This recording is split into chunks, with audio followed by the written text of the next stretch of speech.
근본적인 질문을 가지고 삽니다. 과연 나는 누구인가? 그리고 나는 왜 이 땅을 살고 있는가?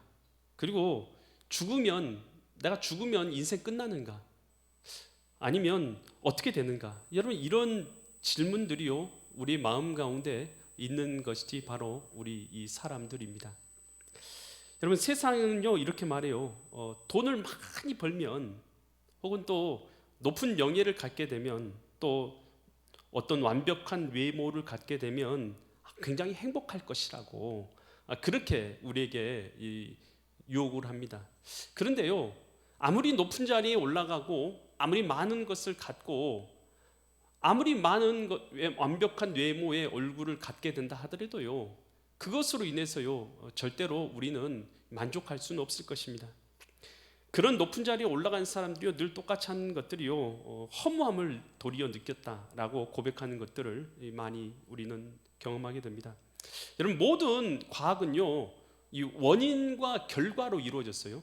이런 일이 있었기 때문에 이렇게 결과가 되었다, 이것이 모든 과학이 말하고 있는 것이에요. 그래서 이 세상 만물이 어떻게 존재했는가, 어디서 왔는가, 이거에 대해서요 세상에서는 빅뱅이라고 말합니다. 빅뱅. 뭐가 하나 빵 터져서 이것들이 한 점이었던 것이 터져 나가면서 우주가 만들어졌고, 그 안에 별들이 만들어졌고, 그 안에 생물들이 만들어졌고, 또 그 안에서 오늘 우리가 탄생했다라고 이렇게 이야기를 합니다. 여러분, 그런데요 이런 빅뱅설 안에요 절대로 언급하지 않는 게 딱 하나 있어요. 뭔 줄 아십니까? 그러면 제일 처음 그 점이었던 것, 그걸 터지게 만들거나 그것을 시작했던 사람은 누구냐는 거예요. 제1 원인은 누구냐는 거예요. 과학의 원리는 원인과 결과잖아요. 그러면 그걸 터지게 만든 사람은 누구냐는 거예요. 아무도 거기에 대해서는요 언급하지 않습니다. 성경은요 제1 원인이 바로 하나님이라고 말씀하고 계신 줄 믿습니다. 하나님께서 우리가 보고 있는 이 모든 만물과 이 세상과 이 모든 것들을 하나님께서 지으셨다라고 말씀하고 계신 것입니다. 여러분, 하나님이라는 이 목적을 잃어버린 삶은요 허무한 삶이에요. 하나님을 잃어버린 삶은요 결국은 두려움 가운데 이 세상을 마감할 수밖에 없습니다. 여러분, 하나님을 잃어버리고 살아가는 인간에게요 하나님께서는 하나님께 돌아올 수 있는 유일한 길을 오늘 열어주셨고 우리에게 말씀해 주고 있는 것이 오늘 이 말씀인데요, 오늘 이 말씀을 통해서요 하나님께 돌아가는 이 길을 발견하고 하나님과 함께 살아가는 은혜를 누릴 수 있는 믿음의 성도님들 되시기를 간절히 축원드립니다. 창세기 1장 1절 말씀, 오늘 우리가 읽은 이 말씀인데요, 한번 같이 보시면요, 태초에, 이 태초의 단어는 베르시트, 가장 첫 순간에 모든 역사의 시작점, 모든 물질의 시작점, 이 지구의 시작점이라고 할 수도 있겠죠. 온 우주의 시작점이라고 할 수 있는데, 시간과 물질과 모든 것의 시작점을 나타내는 단어가 이 태초에라는 단어입니다. 이 태초에요 누가 계셨냐? 하나님께서 이 하늘과 땅을 창조하셨다. 이 창조라는 단어는 바라라는 이 단어를 쓰고 있어요. 이 바라라는 이 단어는요 무에서 유를 창조할 때만 쓰는 단어입니다. 그러니까요 하나님께서 뭐라고 말씀하시냐면 이 세상 만물을 하나님께서 창조하셨느니라. 여러분, 세상은요 빅뱅이라고 말하는데 제1 원인 바로 하나님께서 이 세상을 창조하셨다는 것이에요. 여러분, 우리는 너무나 잘 알고 있어요. 부모 없이 자녀가 태어날 수가 없지요. 여러분, 우리가요 보이는 모든 것은요 부모가 있어야 태어나듯이요 오늘 우리라는 존재, 이 지구라는 존재도요 하나님께서 우리를 지으시고 만드신 줄 믿습니다. 한 사람이 이 해변가를 걸어가요. 해변가를 걸어가고 있는데 해변가에서 반짝이는 걸 발견했어요. 딱 들어서 봤더니 금으로 또 보석으로 만들어진 그 태엽을 감아서 운영할 수 있는 시계를 발견한 것이에요. 너무나 멋있잖아요. 너무나 귀한 걸 발견했죠. 여러분, 그런데 이 시계가요 여러분 그 돌하고 금속하고 갑자기 빵 하고 부딪혀 가지고 그것이 만들어질 가능성이 있습니까, 없습니까? 돌하고 돌끼리 갑자기 뭐 바람에 의해서 부딪히다 보니까 그것이 시계로 짠짜잔짠 하고 시계로 바뀔 가능성이 있어요, 없어요? 전혀 없는 것이죠. 그렇게는 될 수가 없는 것이죠. 우리는 그것이 잘 알죠. 누군가가, 아주 전문가가 보석들을 가지고 와서 시계를 만들고 그것을 조각하고 그것을 이렇게 만들어낸 아주 전문가가 있다라는 것을 우리가 알죠. 그것처럼요, 이 세상 만물도 마찬가지예요. 여러분, 이 지구라는 것이 그냥 우리가 구성되어 있다고 생각하지만요, 여러분, 이 지구라는 것이요, 산소가 1%만 많아져도요, 온 지구 가운데요 불이 일어난답니다. 여러분, 이 산소가요, 우리가 공기 중에서 산소가 약 20%가 들어있는데 산소가 모자라면요, 그냥 우리가 숨 쉴 때요 호흡하기가 곤란해진 것입니다. 여러분, 오늘 우리 세상에요 물이라는 게 있잖아요. 이 물이요 지금 있는 것보다 조금만 더 많아져 버리면 어떻게 됩니까? 우리가 살 공간이 없어져요. 육지가 없어져 버리는 것이에요. 살 수가 없게 되는 것입니다. 물이 적으면요 우리는 가물어서 죽게 되는 것이죠. 여러분, 오존층이라는 게 있죠. 지구를 향해서 태양에서 복사 에너지를 보냅니다. 울트라선, 감마선, 이런 선들이 막 날라오는데요, 그것을 오존층에서 막아주죠. 만약 막아주지 않으면요, 여러분, 지구는 전자레인지처럼 돼버린다고 그래요. 여러분, 이건 모든 것들이요 우연히 이루어진 게 아니라 하나님께서 우리가 살도록 이렇게 완벽하게 만드신 줄 믿습니다. 그래서 이 세상 만물요, 우리가 지금 숨쉬고 있는 공기도, 하나님께서 주신 이 햇빛도, 이 세상에 있는 모든 푸르고 아름다운 이 하늘과 또 이 우주와 이 만물도요 다 지으신 분이 있는데 우리를 위해서 하나님이 지어주신 줄 믿습니다. 그래서 성경은 이사야서 43장 21절에서 이렇게 말해주고 있어요. 이 백성은, 이 사람들은 내가 하나님께서 나를 위하여 지었나니, 나를 뭐하게 만들기 위해서 지으셨어요? 찬송하게 하려 함이니라. 하나님 찬송하게 한다는 것은 교회에 와서 우리가 노래만 부르는 것, 이것만 찬송은 아니고요, 오늘 우리의 모든 삶으로 하나님께 영광 돌리는 삶, 그러니까 하나님과 연결되어져서 하나님께 영광 돌리는 삶을 살아가도록 하기 위해서 오늘 우리를 지으시고 만드셨다는 거예요. 그래서 우리의 창조의 목적이 있어요. 창조의 목적은 뭐냐? 하나님과 연결되어져서 하나님을 찬양하고 영화롭게 하면서 기쁨으로 이 땅을 살아가기 위해서 우리가 지음 받았다라는 것입니다.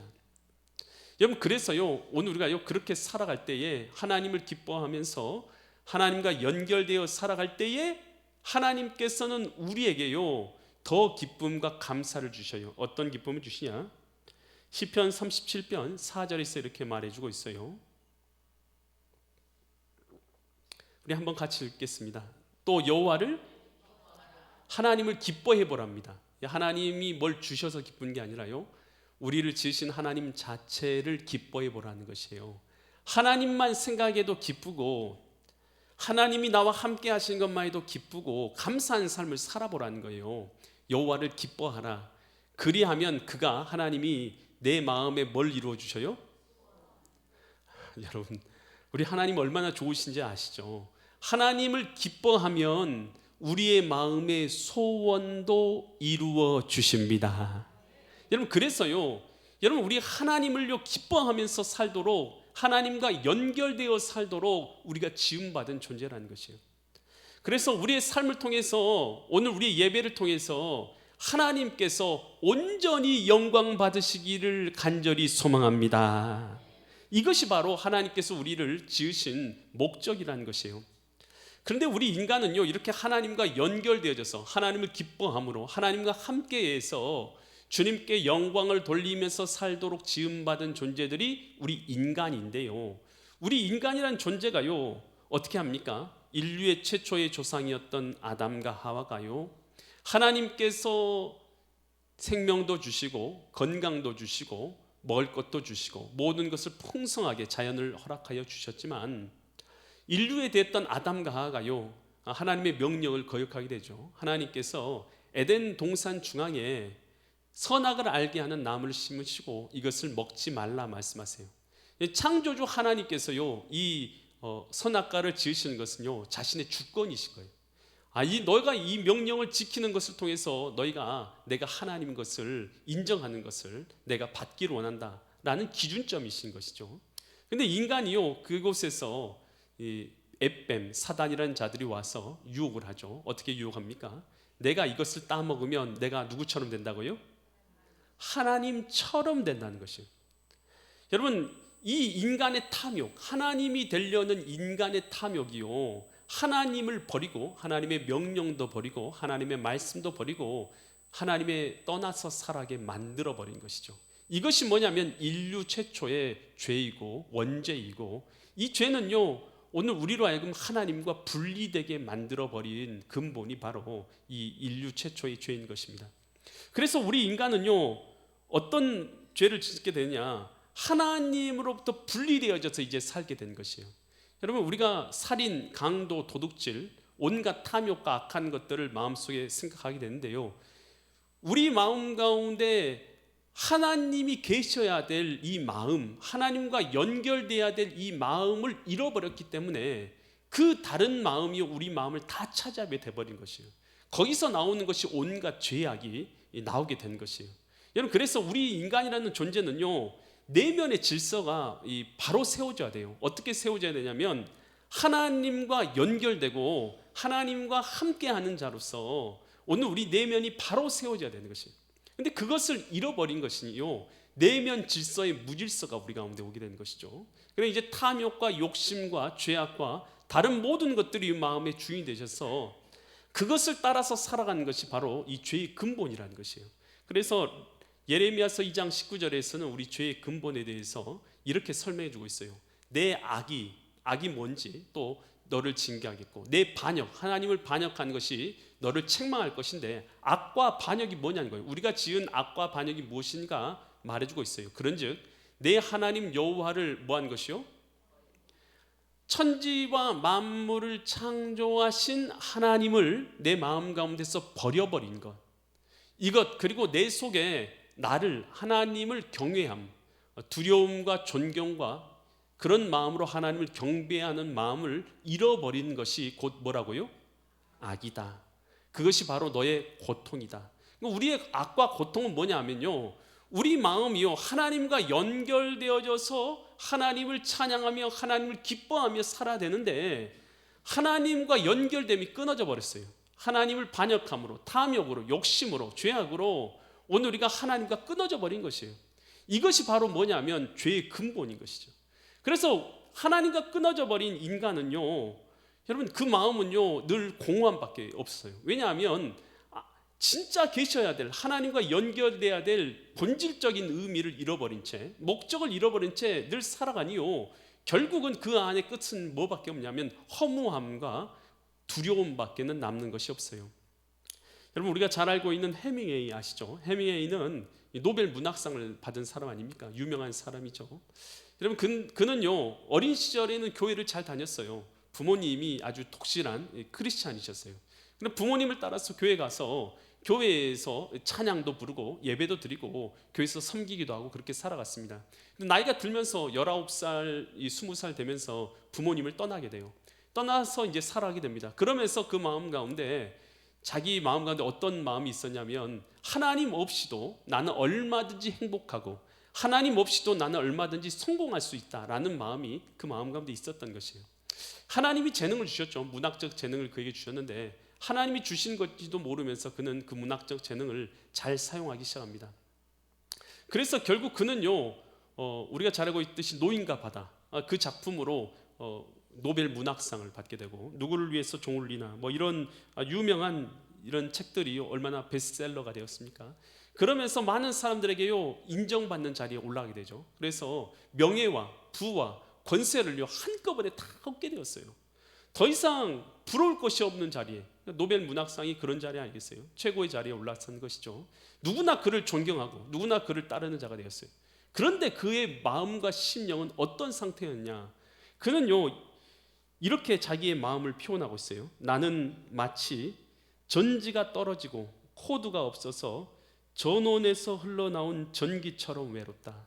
전기가 이렇게 코드가 연결되어 전기가 흘러야지 되는데, 전기가 코드가 연결되지 않는 전기처럼 외롭다는 거예요. 참 문학적으로 자신의 외로움을 잘 설명하긴 했어요. 여러분, 그런데 그 마음의 공허함이 어찌나 깊었던지 결국 그는요 엽총으로 자살해서 그의 인생을 마감하게 됩니다. 여러분, 우리 인간이라는 존재는요, 하나님과 연결되어져서 살도록 지음받은 존재인 줄 믿습니다. 근데 이 하나님과 연결된 걸 끊어버리고 내 힘으로, 내 마음으로 무언가를 얻겠다, 아무리 많은 것을 얻고 아무리 많은 것을 누린다 해도 진정으로 하나님과 연결돼야 될 연결고리를 끊어버린 채 살아가는 것은요, 목적 없는 삶의 마지막 허무밖에는 누릴 수 없다라는 것이죠. 여러분, 우리가 알렉산더 대왕을 잘 알고 있습니다. 이 알렉산더 대왕은요, 그가 20살에 이 왕 자리에 오르게 되는데요, 그러면서 33세 살의 나이에 그가 인생을 마감할 때까지 그는 정복 전쟁을 쉬지 않고 했어요. 그는 그 마음 가운데 온 세상 땅을 모두 다 정복하겠다, 그리고 세상의 모든 명예와 부와 권력을 내가 다 쥐어보겠다, 꿈을 그렇게 품고 왕위에 오르자마자 전쟁을 시작했습니다. 그는 전쟁하면서 그리스를 정복하고 또 이집트를 정복하고 인도까지 정복을 합니다. 수많은 땅들을 군대와 함께 정복했는데요, 그가요 인도에서 땅을 정복하고 나서 더 이상 정복할 땅이 없는 것을 보면서 이 히피시스 인도의 강에 섰을 때에 이 전쟁의 이 험함을 느끼면서 탄식했다라고 기록되어 있어요. 그러니까 그가요 이 전쟁의 허무함에 탄식했다는 거예요. 더 이상 정복할 것이 없음에 그 나이 33살의 나이에 인생을 마감합니다. 어떤 병에 걸렸는지 정확히 나와 있지 않아요. 근데 열병 같은 병이 일어나서 33살의 나이에 그가 죽게 되었다라고 기록되어 있는데요, 여러분, 이 33살의 나이에 그가 죽으면서 그 옆에 있는 참모들에게 이런 말을 남겼어요. 자기의 양손을 관 밖으로 늘어뜨려 놓아라. 관 밖으로 늘어뜨려져 있는 자기의 손, 그것은요, 천하의 모든 걸 다 얻었지만 그래도 나는 아무것도 가지지 못한 빈손으로 돌아가는 공술의 공수거의 인생임을 보여주는 대표적인 예화가 되기도 하죠. 여러분, 많은 것을 얻고 모든 것을 얻으려고 했지만 결국은요 아무것도 갖지 못한 채 돌아가는 것이 우리의 인생이라는 것입니다. 여러분, 하나님과 연결되어져서 살도록 지음받은 우리가 하나님과 연결고리를 끊고 살아가니 결국은요 그 인생의 허무함과 그 마지막은요 무엇을 얻었다 한들 영원한 심판밖에는 남은 것이 없는 것이죠. 히브리서 5장 27절에서 이렇게 말하고 있습니다. 한 번 죽는 것은 사람에게, 여러분 아쉽지만요 저를 비롯해서 여기 있는 모든 분들은 결국은 때가 되면 뭐 한다는 거예요? 죽는다는 거예요. 죽은 다음에 보통 사람들은 끝난다 생각하잖아요. 혹은 죽음 다음에 무슨 일이 있을까 이렇게 생각하잖아요. 성경에서는 이렇게 말해줘요. 죽음 다음에는 하나님의 뭐가 있다고요? 여러분, 하나님의 심판이 있으시답니다. 여러분, 죽음 다음에 대해서 여러분 다 잊어버리고 생각하고 살아가고 있지만 성경에서는 우리에게 이렇게 말해주고 있는 거예요. 죽음 다음에는 심판이 기다리고 있다는 것이. 그 심판은 어떤 심판이 될 것이냐? 요한계시록 21장 8절에서 이에 대해서 이렇게 설명해 주고 있어요. 두려워하는 자들, 하나님을 믿지 않으므로 두려워하며 살아가는 자들, 또 믿지 아니한 자들, 하나님을 믿지 않은 자들, 또 흉악한 자들, 살인하는 자들, 음행하는 자들, 점술가들과 우상 숭배자들과 거짓말하는 모든 자들은 어디에 던져진다고요? 불과 유황으로 타는 못에 던져지니, 불과 유황으로 만들어진 지옥이라는 못이 있죠. 그곳에 던져지게 되니 이것이 둘째 사망이라. 죽음으로 끝 나는 것이 아니라요, 죽음 다음에 하나님의 심판이 기다리고 있고 유황 불못이 기다리고 있답니다. 그래서 그곳에 던져지게 된다는 것이 어떻게요? 영원토록. 하나님을 거절하고 우리를 지으신 하나님을 거역하고 하나님을 경외해야 될 그들이 하나님과 분리되어져서 온갖 탐욕과 욕심을 따라서 살아간 그 죄의 값어치가 어느 정도냐면 죄값이요, 죄값이 영원한 형벌이라는 것입니다. 끝이 없는 형벌이 바로 그 죄값이라는 것이에요. 여러분, 우리가요 이 땅을 살아가는 사람들이 하나님과 다시 연결되기 위해서 노력을 할 수 있어요. 내 스스로의 힘으로 하나님께 돌아가려고 노력하기도 하고, 내가 좀 착하게 살고 선하게 살면 내가 하나님께 형벌을 받지 않을까 이런 생각을 해보기도 하는 것이죠. 여러분, 근데 그런 생각이 어떤 생각하냐면 영원한 형벌, 약 100조 200조 이렇게 빚진 사람이요, 푼돈을 가지고 그것을 갚을 수가 있습니까? 100조 200조를 푼돈으로 갚을 수 있는가요? 그렇게 할 수 없죠. 그것처럼 여러분, 우리가 영원히 담당해야 될 우리의 형벌, 우리의 이 죄값을요, 오늘 우리가요 어떤 것으로도요 우리의 힘으로는 갚을 수가 없는 것입니다. 하나님께 돌아가는 방법이요, 여러분, 우리가 지금 전화를 들어서 전화번호 눌러서 하나님께, 하나님 안녕하세요, 하나님 저 누구입니다, 이렇게 대화가 됩니까? 안 됩니까? 안 돼요. 하나님은 만물을 창조하셨을 뿐만 아니라 만물 위에 초월해 계신 하나님이기 때문인 줄 믿습니다. 그래서 우리가 직접 가서 하나님을 만난다든지 전화를 통해서 한다든지 이러한 방법으로는 우리가 하나님을 만날 수가 없어요. 여러분, 그렇다면 우리는 어떻게 하나님을 만날 수 있습니까? 여러분, 시편 49편 7절로 8절에서는 세상의 방법으로서는, 돈으로서는 하나님 앞에 죄값을 지불할 수 없다고 말해요. 아무도 자기 형제를 구원하지 못하며 그를 위한 속전을 하나님께 바치지도 못할 것은, 8절, 그들의 생명을 속량하는 값이 너무 어떻다고요? 너무 커서 영원히 마련할 수 있어요? 여러분, 우리가 지은 하나님을 배반하고 영원한 심판을 받아야 될 그 죄값은요, 우리가 일평생 돈으로 벌어서 갚을 수 있는 그런 형태의 돈이 아닌 것이에요. 그런 방법으로는 하나님께 우리 죄값을 갚을 수 있어요, 없어요? 없다는 거예요. 조금 착하게 산다고, 조금 의롭게 산다고, 그런다고 해서 우리가 이 하나님 앞에 우리의 죄값을 치를 수 있는 것이 아니다라는 것이에요. 그래서 우리 스스로 이 죄값을 치를 수 없기 때문에요, 하나님께서 그 죄값을 자신이 대신 치러주기로 결정하신 거예요. 그것이 뭐냐 하면, 하나님은 영이셔서 보이지 않는 하나님이신데 그 보이지 않는 하나님께서 육체를 입고 이 땅에 오셨어요. 그분이 바로 예수 그리스도이십니다. 그분을 우리는 하나님의 아들이라고 말하는데요, 보이지 않는 하나님의 형상입니다. 그분이 육체를 입고 이 땅에 오셔서 우리가 담당해야 될 죄값을요, 하나님 본인께서 대신 다 담당해 주신 것이에요. 그래서 십자가상에서 우리의 생명을 대신해서 물과 피를 쏟으시고 죽으시면서 테텔레스 다이, 다 이루었다, 내가 다 갚았다라는 뜻입니다. 내가 다 갚아줬다, 다 갚아줬다라고 말씀하신 거예요. 그래서 하나님께서 이 땅에 오신 이유는 뭐하러 오셨냐면, 우리의 죄값, 우리가 영원히 갚을 수 없는, 속량할 수 없는 죄값을 당신께서 대신 갚아주기 위해서 오신 줄 믿습니다. 그리고는 우리에게 말씀하신 거예요. 어떤 길을 말씀해 주시냐, 요한복음 3장 16절이라는 길을 말씀해 주셨어요. 요한복음 3장 16절, 하나님이 세상을 이처럼 사랑하사 독생자 예수님을 주셨으니 이는 그를, 예수님을 뭐하기만 하면요, 믿는 자마다, 예수님께서 우리의 죄를 대속해 주셨다라는 것, 우리의 힘으로는 갚을 수 없는 그 죄를, 영원한 죄를 갚아주심으로 그를 믿음으로 말미암아 주님의 그 의의 은혜가, 대속의 은혜가 내게 들어오게 하신 거예요. 그래서 멸망치 않고 영생을 얻게 하려 하심이라. 뭘로요? 믿음으로. 여러분, 우리 인간의 죄는요, 하나님과 단절됨이 우리 인간의 죄예요. 하나님과 단절돼서, 우리를 지으신 하나님과 단절되어 살아간 우리 인간이 그 죄인데, 이제는 예수님을 보내주셔서 오늘 예수님을 믿음으로 하나님과 연결되게 만드신 거예요. 여러분, 다른 구원의 방법을 하나님이 제시하시지 않았어요. 이 유일한 방법, 하나님께서 친히 오셔서 우리를 위해서 죄를 대속해 주심으로 말미암아 오늘 우리에게 하나님께 연결될 수 있는, 우리가 주님의 의를 덧입어서 우리의 죄 사함을 얻을 수 있는, 하나님의 자녀가 될 수 있는, 임마누엘로 하나님과 함께 할 수 있는, 천국에 갈 수 있는 은혜를 우리에게 제시해 주신 줄 믿습니다. 여러분, 이 은혜를요, 내 의로는 안 돼요. 여러분, 내 방법으로요, 돈으로요, 여러분 어떻게 선하게 살았어요, 이런 방법은 아닙니다.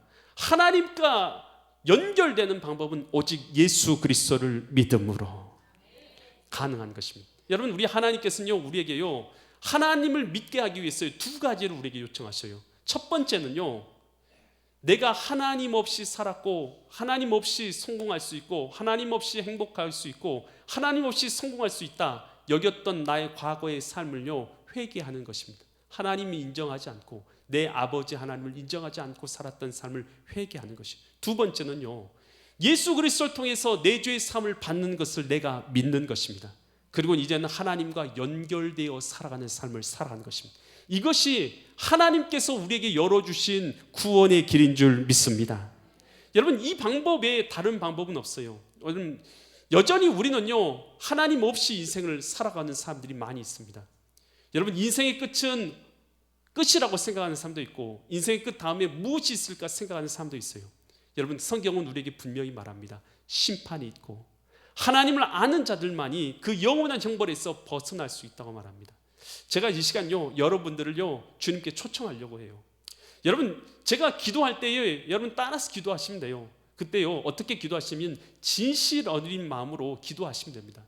따라서 기도하는데요, 내 죄를 제가 회개하는 기도를 할 건데 같이 회개하시면 돼요. 그리고 제가 예수님을 내 마음의 주님으로 모셔드리는 기도를 할 텐데 제 말을 따라서 그대로 여러분의 마음 가운데 예수님의 대속의 은혜를 믿고 주님과 연결되는 은혜의 자리로 나갈 수 있기를 바랍니다. 여러분, 이럴 때에 오늘요, 하나님께서 여러분과 함께 하시는 은혜를 누리게 될 줄 믿습니다. 여러분, 다 눈을 감아주세요. 그리고요, 주님을 내가 내 마음의 구주로 모셔드리기를 정말로 원하시는 분들은요, 두 손을 꼭 붙잡아 주십시오. 두 손을 꼭 붙잡아 주시고 이 마음 가까이에 가슴 가까이에 손을 대주시기 바랍니다. 그리고 나서요, 여러분 진심 어린 마음으로 제가 하는 기도를 따라서 한번 기도해 주시기 바랍니다. 눈을 다 감아 주시고요, 기도합니다. 하나님 아버지, 저는 죄인입니다. 하나님을 떠나서 살았습니다. 하나님 없이 성공할 수 있다고, 행복할 수 있다고 하나님을 무시하고 하나님을 거역하고 하나님 없는 삶을 살았습니다. 나의 죄를 용서하여 주옵소서. 나를 구원하기 위해서 이 땅에 오신 예수 그리스도를 내 마음의 주인으로, 나의 하나님으로 모셔드립니다. 나의 모든 죄를 십자가 앞에 내려놓습니다. 이제는 하나님이 나와 함께 하시는 믿음의 삶을 살겠습니다. 나는 하나님의 자녀입니다. 예수님이 나와 함께 하십니다. 영원토록 나의 주인이 되어 주옵소서. 예수님의 이름으로 기도드립니다. 아멘. 모든 영광을 우리 하나님께 올려드리도록 하겠습니다. 우리 신앙생활의 본질은 곧 하나님과 연결됨입니다. 여러분, 신앙생활을요, 죄의 본질이 하나님과 끊어진 것인 것처럼 죄의 본질에서 벗어나는 것은 곧 하나님과 연결됨입니다. 여러분, 신앙생활은요, 한 번 하는 것이 아닙니다. 여러분, 주님 앞에 나와서요, 연결된 신앙생활을 할 수 있기를 간절히 축원드립니다. 이 시간 일어나셔서요,